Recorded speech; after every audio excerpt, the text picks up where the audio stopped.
দেয়নি, তার পঞ্চায়েতও দেয়নি, তার পঞ্চায়েত সমিতিও দেয়নি, তার এমএলএও দেয়নি।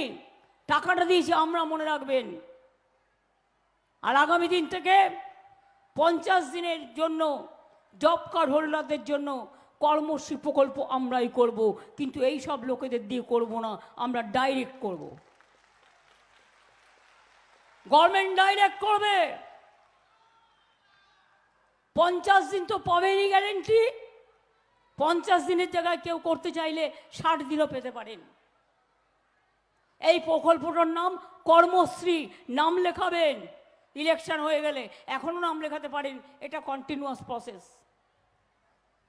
গ্রামীণ রাস্তাঘাটের টাকা সব বন্ধ। 22,000 রাস্তা আমরা তৈরি করে দিলাম। তার আগে 1 লক্ষ রাস্তা, গ্রামীণ রাস্তা আমরা তৈরি করে দিয়েছি। 43 লক্ষ বাড়ি